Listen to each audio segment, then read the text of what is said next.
can start right now is to nurture each other.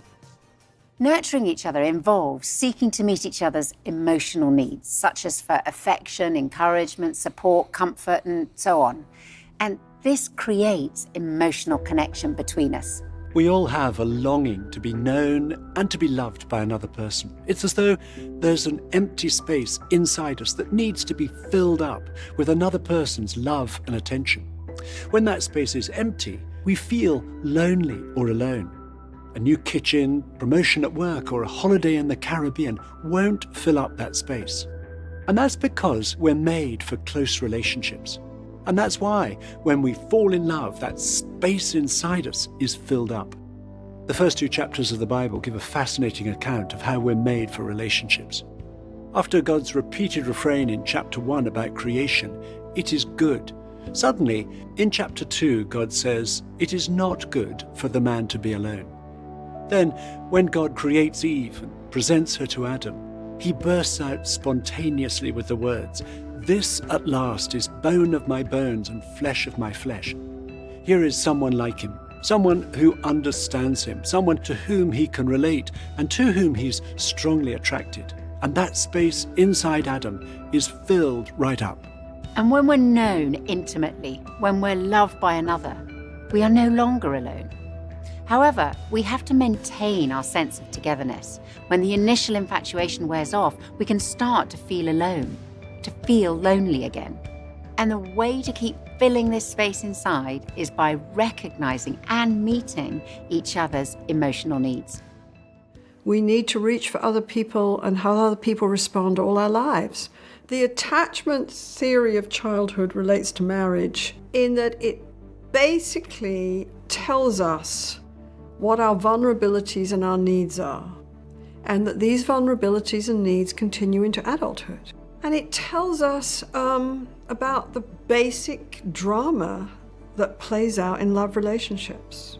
The consequences of a couple not being able to recognize each other's emotional needs is that they are going to get more and more disconnected from each other. And as we understand from all our research over the years, the key issue in marriages falling apart is not conflict. Everybody has conflict. Everybody's got differences. The key issue is emotional disconnection. It's aloneness that destroys marriages. It drives people insane to be in a relationship where all their longings for connection are turned on, where they expect some sort of closeness, and to have that other person just out of reach. And these needs are not complicated. That's the fascinating thing. They're not. But they are emotional. And you do have to deal with them on an emotional level. There are 2 ways we can act in marriage. We can either be reactive or proactive. Being reactive is when we focus on each other's shortcomings, on what irritates us about our partner's behavior. And that pushes us apart. We lose connection. Being proactive is when we focus on our partner's needs.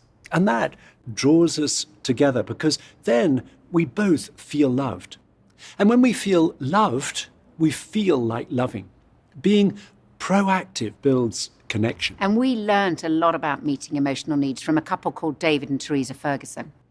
I remember David describing a fundamental change in their marriage. For the first 15 years, I focused on Teresa's faults and my needs. For the last 15 years, I have focused on my faults and Teresa's needs, and our marriage has been transformed. We all have these emotional needs, but usually our needs will not be the same as our partners. And to nurture our husband or wife effectively, we must discover what matters most to them. 我们来自北京，已经结婚15年了，我们有2个孩子。我们在过去的时候我真的不是一个很会聆听和回应他的一个这样的人，所以每一次他在分享一些事情，分享完以后我都会很困扰，我不知道该怎样去回应他。有一次他的就是肚子疼，然后跟我去聊这个事情，有几次说老公我肚子有点疼，然后对我来讲我是一个特别理性的人，我就想肚子疼怎么办呢？去医院还是忍着？然后他告诉我说，你可不可以对我说一些安慰的话？我说你能教一下我怎么样才能安慰你，你才开心？然后他就特别生气，说你连安慰都不会。我才发现，原来倾听别人、回应别人是一个非常简单的事情。所以我就开始去重复他的话，肯定他的感受，再询问他你有什么样的帮助。然后他就很受安慰，他说就是这样的，你这样说我就能得到很多被理解，你就进入到我的内心的世界里面。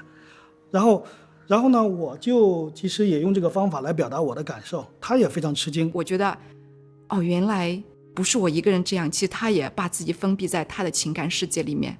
我们在那个时刻就感觉到，我们俩的心走在一起了。With emotional needs, we can easily miss the ones that are most important to our partner, or we may give what we most want to receive. And trying to love in the wrong way can lead to frustration and irritation instead of feeling loved. It's like trying to fill a glass, but misjudging where it is. Our efforts will be wasted. And that's what happens when we don't know each other's needs. And our needs will change over time. What was most important when we were going out or when we were first married may be different now. And we can't assume that our